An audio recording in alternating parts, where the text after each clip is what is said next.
प्यारे बच्चों, आज ऑनलाइन क्लास में आप सभी का स्वागत है।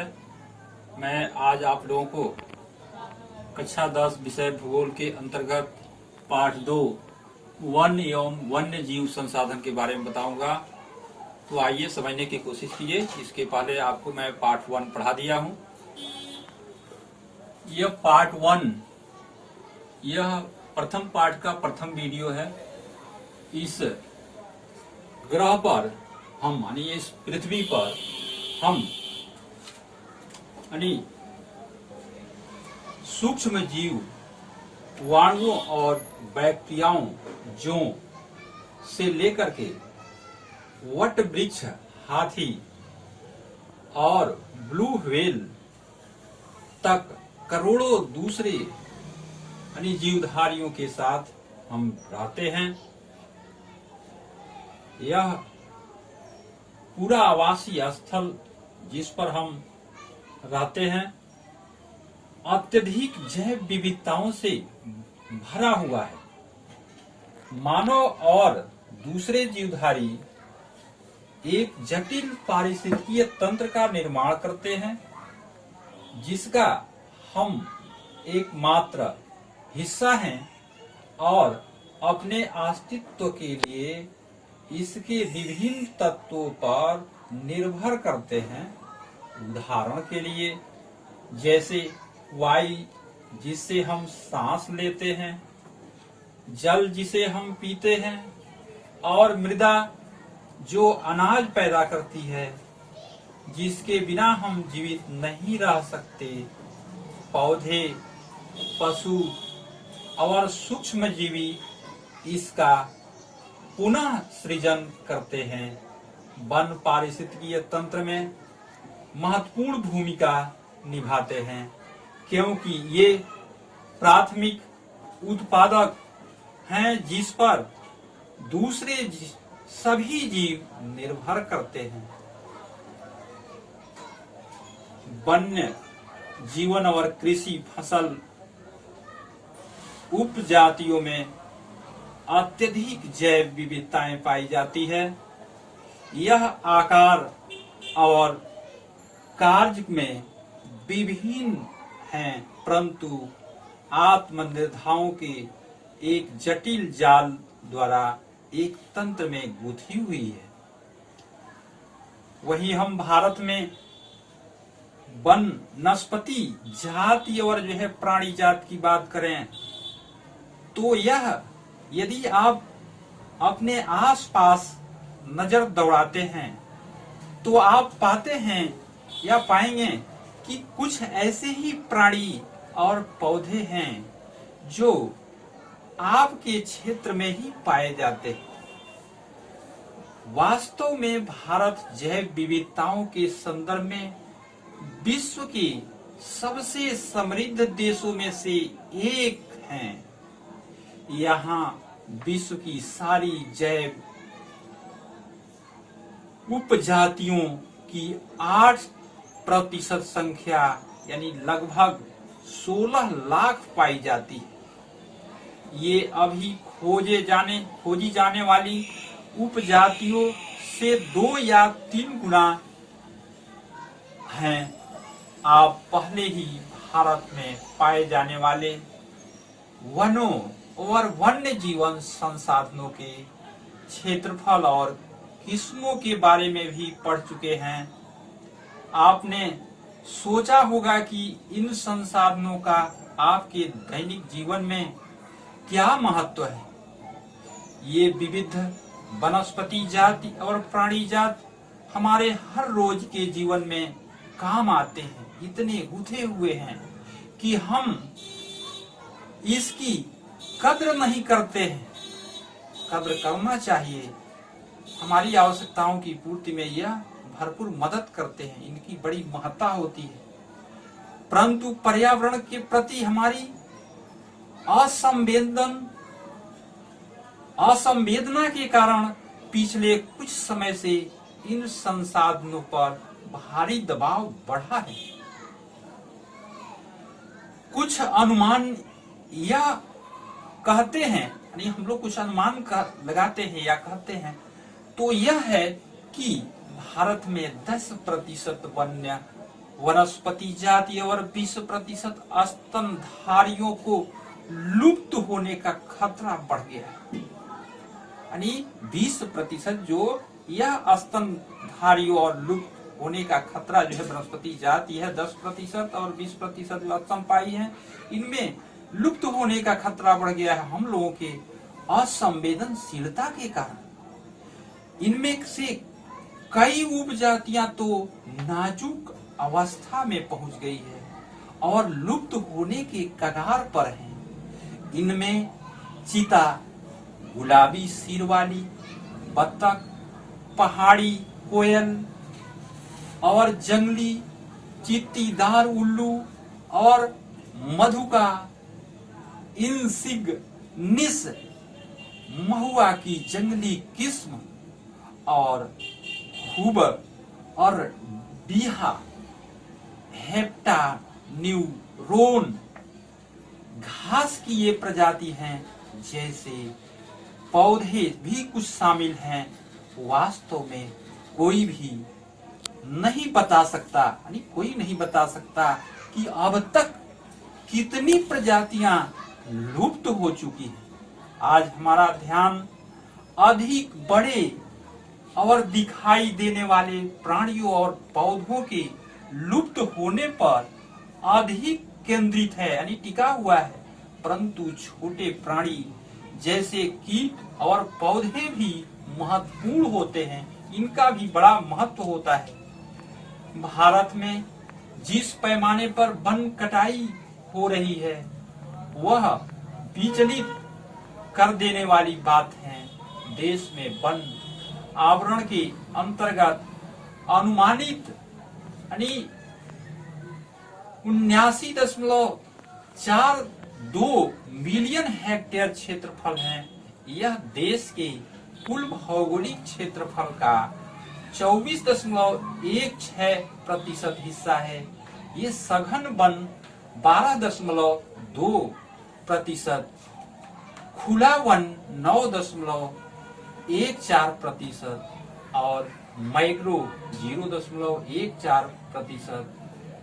स्टेट ऑफ फॉरेस्ट रिपोर्ट 2015 के अनुसार वर्ष 2013 से सघन वनों के क्षेत्र में 3.775 वर्ग किमी यानी 3775 वर्ग किमी की वृद्धि हुई है, परंतु वन क्षेत्र में यह वृद्धि वन संरक्षण उपायों, प्रबंधन की भागीदारी तथा वृक्षारोपण से हुई है। तो इसी क्रम में आप समझ सकते हैं कि यह आपका जो है वन्य और वन्य जीव संसाधन रहा।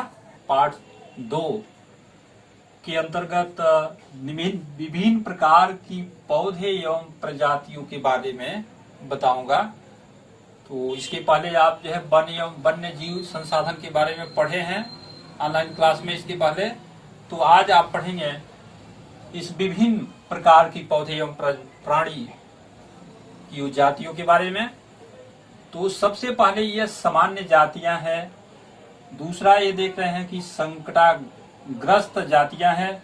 तीसरा सुमेघ जातियां हैं।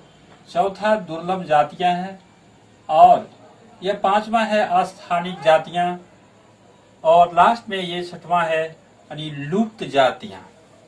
तो ऐसे इसके संबंध में आज आप लोगों को बताऊंगा, विस्तृत रूप से समझाने चल रहा हूं। तो सबसे पहले आपको समझा रहा हूं सामान्य जातियां।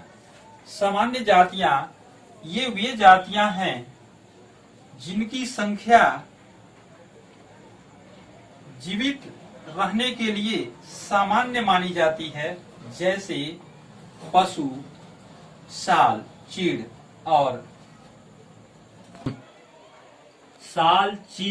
और कृदंत का रेडेट्स इत्यादि। संकटाग्रस्त जातियां ये वे जातियां हैं जिनके लुप्त होने का खतरा है। जिन विषम परिस्थितियों के कारण इनकी संख्या कम हुई है। यदि वे जारी रहती हैं तो इन जातियों का जीवन रहना कठिन हो जाएगा। यानी इन जातियों की यह विषम परिस्थितियां जारी रही तो उनका जीवित रहना बहुत कठिन हो जाएगा। यानी यह समाप्त हो सकते हैं, यानी जीवित नहीं रह सकते हैं। काला हिरण, मगरमच्छ, भारतीय जंगली गधा, गैंडा, शेर, पूंछ वाला बंदर, संगाई, मणिपुरी हिरण इत्यादि इस प्रकार की जातियों के मुख्य उदाहरण हैं। सुभेद जातियां ये वे जातियां हैं जिनकी संख्या घट रही है। यदि इनकी संख्या पर विपरीत प्रभाव डालने वाली परिस्थितियां नहीं बदली, रुकी नहीं, बदल नहीं जाती और इनकी संख्या घटती रहती है तो यह संकटाग्रस्त जातियों की श्रेणी में शामिल हो जाएंगी। जैसे नीली भेड़, एशियाई हाथी, गंगा नदी की डॉल्फिन इत्यादि इस प्रकार की जातियों के प्रमुख उदाहरण हैं। अगला है दुर्लभ जातियां। इन जातियों की संख्या बहुत कम या सुमेघ हैं और यदि इनको प्रभावित करने वाली विषम परिस्थितियां नहीं परिवर्तित होती तो यह संकटाग्रस्त जातियों की श्रेणी में आ सकती है। अगला पॉइंट है स्थानिक जातियां। प्राकृतिक या भौगोलिक सीमाओं से अलग विशेष क्षेत्रों में पाई जाने वाली जातियां अंडमानी टील, निकोबारी कबूतर, अंडमानी जंगली सुअर और अरुणाचल के मिथुन इन जातियों के उदाहरण हैं। तो इसी क्रम में अगला पॉइंट है आपका लुप्त जातियां। ये वे जातियां हैं जो इनके रहने के आवासों में खोज करने पर अनुपस्थित पाई गई है। यानी जब खोजा गया है तो वह रहने के जो स्थान है, इनके आवास है, उसमें अनुपस्थित पाई गई हैं। ये उपजातियां स्थानिक क्षेत्र, प्रदेश, देश, महाद्वीपी या पूरी पृथ्वी से ही लुप्त हो गई है। ऐसी उपजातियों में एशियाई चित्ता और गुलाबी सिर वाला बत्तख शामिल है। एशियाई चित्ता की बात कही जाए तो कहां चला गया ये तो पता ही नहीं चल रहा है। भूमि पर रहने वाला दुनिया का सबसे तेज स्तनपायी धारी यह प्राणी चित्ता बिल्ली परिवार का एक अजूबा और विशिष्ट सदा अस्त जो 112 किमी प्रति घंटा की गति से दौड़ सकता था। लोगों को यह आमतौर पर भ्रम रहता है कि चीता का एक तेंदुआ होता। चीते की विशेष पहचान उनकी आंखों के कोने मुंह तक नाक के दोनों ओर फैली आंसुओं के लकीर नुमा निशान है।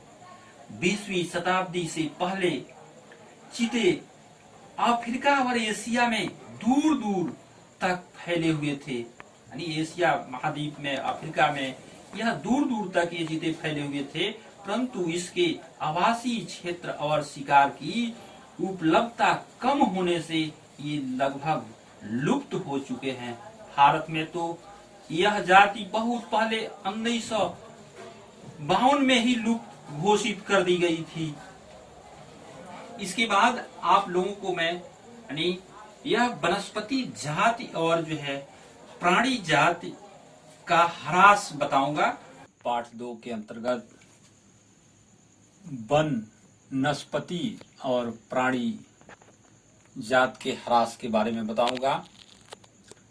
इसके पहले आप ऑनलाइन क्लास में यानी प्रजातियों के बारे में पढ़े हैं। तो इसी के साथ यदि आप अपने चारों ओर नजर दौड़ाते हैं तो आप पाएंगे कि किस प्रकार हमने प्रकृति को संसाधनों में परिवर्तित कर दिया है। हमें लकड़ी, छाल, पत्ते, रबड़, दवाइयाँ, भोजन, ईंधन, चारा,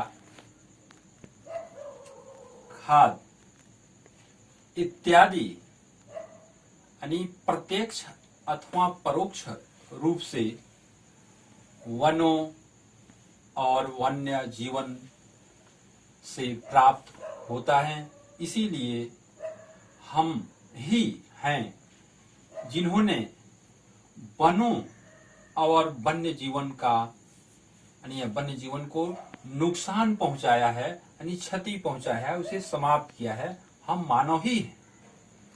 हम मानवों के द्वारा ही ये सारे जो है प्राकृतिक संसाधनों का यानी वनों का नुकसान हुआ है और हम लोगों ने ही उसका उपभोग करके उसको क्षति करने का, ह्रास करने का प्रयास किया है और कर भी रहे हैं।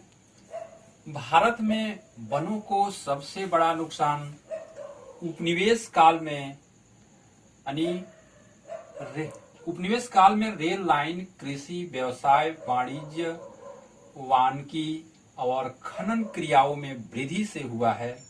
स्वतंत्रता प्राप्ति के बाद वन संसाधनों की सिकुड़ने से कृषि का फैलाव महत्वपूर्ण कारकों में से एक रहा है। भारत में वन सर्वेक्षण के अनुसार 1951 और 1980 के बीच के दशक में लगभग 26,200 वर्ग किमी वन क्षेत्र कृषि भूमि में परिवर्तित किया गया। अधिकतर जनजातीय क्षेत्रों में, विशेषकर पूर्वोत्तर और मध्य भारत में हस्तांतरित झूम खेती अथवा स्लैश और वर्ण खेती के चलते वनों की कटाई या निम्नीकरण हुआ। इससे वनों को हम लोगों ने, मानवों ने ह्रास पहुंचाया इस खेती के बढ़ावा को देकर के। तो इसी क्रम में यह बड़ी ही विकास परियोजनाओं ने भी जो है वनों को, यानी जो विकास की परियोजनाएं आई और ये वनों को बहुत नुकसान पहुंचाया। 1992 में यानी 92 से ही नदी घाटी परियोजनाओं के विकास के स्वरूप में विकास के कारण 5,000 वर्ग किमी से अधिक वन क्षेत्रों को साफ करना पड़ा। यह प्रक्रिया अभी भी जारी है और मध्य प्रदेश में यानी 4 लाख हेक्टेयर से अधिक वन क्षेत्र नर्मदा सागर परियोजनाओं के पूर्ण हो जाने से जलमग्न हो जाएगा। वनों की बर्बादी में खनन ने भी महत्वपूर्ण भूमिका निभाया और तत्पश्चात यानी पश्चिमी बंगाल में बक्सा टाइगर रिजर्व डोलोमाइट के खनन के कारण गंभीर खतरे में है। इसने कई प्रजातियों के प्राकृतिक आवासों को नुकसान पहुंचाया और कई जातियों, जिसमें भारतीय हाथी भी शामिल है, कि आवागमन मार्ग को बाधित किया है। बहुत से वन अधिकारी और पर्यावरणविद यह मानते हैं कि वन संसाधनों की बर्बादी में पशुचारण और ईंधन के लिए लकड़ी कटाई मुख्य भूमिका निभाते हैं, जिसके कारण हमारे वनों का इस ह्रास हुआ है। यानी निश्चित तौर पर जो है वनस्पति जाति और वनस्पति में रहने वाले, वनों में रहने वाले जो प्राणी जात है, उनका ह्रास हुआ है। तो यद्यपि इनमें से कुछ सच्चाई हो सकती है, परंतु चारे और ईंधन हेतु लकड़ी की आवश्यकताएं पूर्ति मुख्यतः पेड़ों की टहनियां काट करके की जाती थी। आवश्यकताओं को पूरा किया जाता था, न कि पूरे पेड़ को पहले काटा जाता था जैसे आज पूरे पेड़ को लोग काट दे रहे हैं। वन पारिस्थितिकीय तंत्र, देश के मूल्यवान वन पदार्थों में से खनिजों और अन्य संसाधनों के संचय कोष भी हैं। यह तमाम तरह के मूल्यवान वन और पदार्थों, खनिजों और अन्य संसाधनों के यह संचय कोष जो है यह वन पारिस्थितिकी माना जाता है, जो तेजी से विकसित होती औद्योगिक शहरी अर्थव्यवस्था, यानी जो आज प्रौद्योगिकी के चलते तेजी से विकसित हो रही है, हमारे औद्योगिक और शहरी अर्थव्यवस्था की मांग बढ़ रही है, उसकी पूर्ति के लिए बहुत महत्वपूर्ण है। ये आरक्षित क्षेत्र अलग अलग लोगों के लिए अलग अलग मायने रखते हैं और विभिन्न वर्गों के बीच संघर्ष के लिए अनुकूल परिस्थितियां भी पैदा करते हैं। यह द्वितीय पाठ में वन एवं वन्य जीव संसाधन के अंतर्गत आप लोगों को भारत में जैव विविधता को कम करने वाले कारकों के बारे में बताऊंगा। इसके पहले आप जो है अपनी वनस्पति और प्राणियों के ह्रास के बारे में पढ़ चुके हैं, तो आइए आपको मैं भारत में जैव विविधता को कम करने वाले कारकों के बारे में बताता हूं। तो यह वन्य जीव के आवास का विनाश, जंगली जानवरों को मारना, वह आखेट करना, पर्यावरणीय प्रदूषण, वह विषादीकरण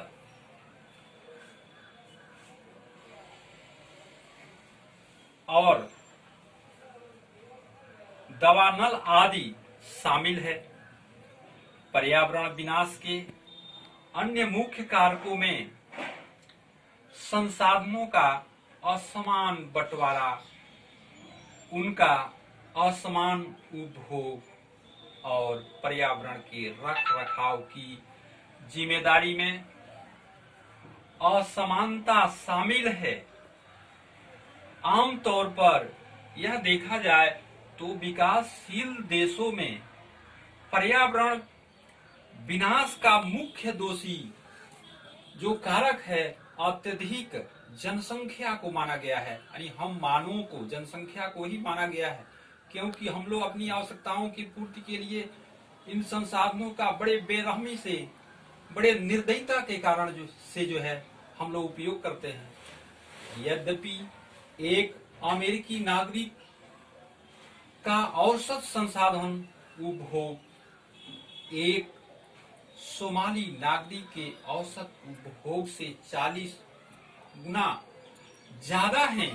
इसी प्रकार शायद हम भारत में भी देखें तो भारत के 5% धनी लोग 25% गरीब यानी लोगों की तुलना में अपने संसाधन उपयोग द्वारा पर्यावरण को अधिक नुकसान पहुंचाते हैं तथा 5% लोगों की पर्यावरण रख रखाव में भी कोई भूमिका यानी कोई जिम्मेदारी नहीं होती है।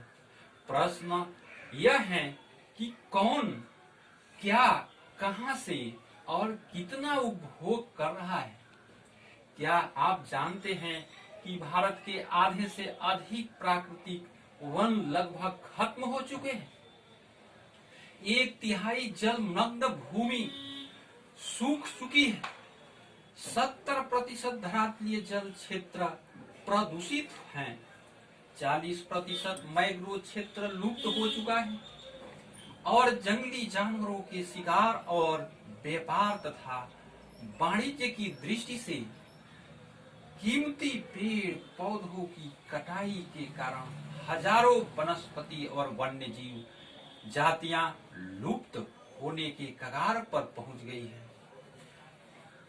वन और वन्य जीवन का विनाश मात्र जीव विज्ञान का विषय ही नहीं है, बल्कि जैव संसाधनों का विनाश सांस्कृतिक विविधता के विनाश से जुड़ा हुआ है।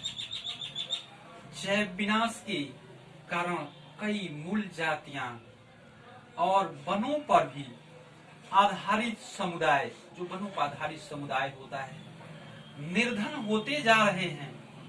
यानी जो इस पर जो है वन्य जीव और जीव जंतु जो आधारित है वो निर्धन होते जा रहे हैं, गरीब होते जा रहे हैं और आर्थिक रूप से हाशिए पर पहुंच गए हैं। नहीं, वो आर्थिक दृष्टि से जो वनों पर आश्रित लोग हैं वो हाशिए पर पहुंच गए हैं। यह समुदाय खाने पीने, औषधि, सांस्कृतिक, आध्यात्मिक इत्यादि के लिए वनों और वन्य जीवों पर निर्भर है। यानी यह सभी तरह से यह वनों और वन्य जीवों पर ही निर्भर है। गरीबी वर्ग में महिलाएं पुरुषों की तुलना में अत्यधिक प्रभावित हैं।